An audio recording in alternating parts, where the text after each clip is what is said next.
इस वीडियो में हम जीवनीय महाकषाय के बारे में पढ़ेंगे। तो जीवनीय महाकषाय के जो इंग्रेडिएंट्स होते हैं वो होते हैं जीवक, ऋषभक, मेदा, महामेदा, काकोली, शीर काकोली, मुदक पर्णी, माश पर्णी, जीवंती और मधुक।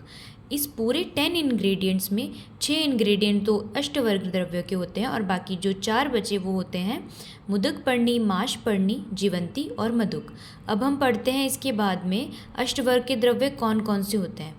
तो 6 जो अभी हमने ऊपर पढ़े वो होते हैं जीवक, ऋषभक, मेदा, महामेदा, काकोली, शीर काकोली। ये इंग्रेडिएंट्स के साथ में अब आएगा रिद्धि और वृद्धि।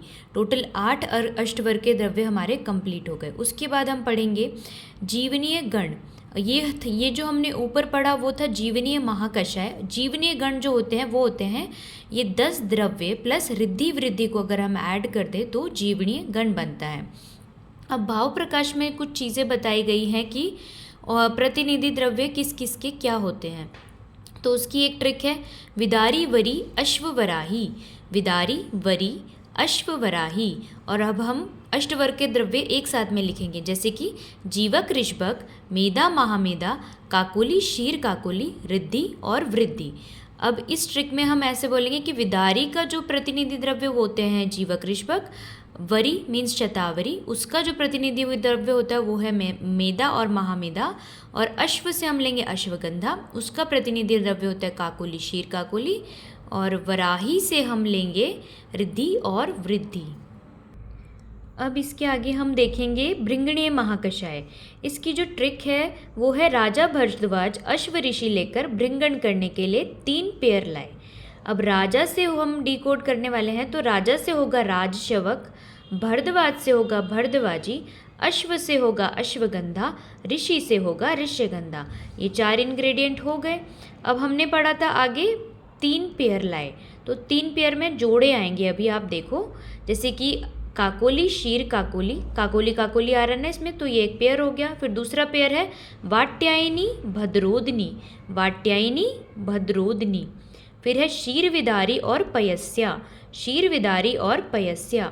भद्रोनी को आप देख सकते हैं कि इसमें पीतबला भी बोला जाता है। देखो इसके सिमिलर सा ही नाम है ना, तो हमें लर्न करना बहुत इजी होगा। काकोली, शीर काकोली, वाट्यायनी और भद्रोदनी, शीर विदारी और पयस्या। इसके आगे हम देखेंगे लेखनीय महाकषाय। लेखनीय महाकषाय की ट्रिक होती है मस्तकूट हरिद्रा, दारू हरिद्रा, चीची कटुवा। अब हम डिकोड करते हैं। मस्त से होता है मुस्ता, कूट से होता है कुष्ठ या फिर कूट, हरिद्रा से होता है हरिद्रा, दारू हरिद्रा से होता है दारू हरिद्रा, ची से होता है फर्स्ट ची से होता है चित्रक, दूसरे ची से होता है चिरबिल्व, कटु से होता है कटु रोहिणी, एक वी आता है पहला उससे होता है वचा, ए से होता है अतिविशा और एच से होता है हेमवती।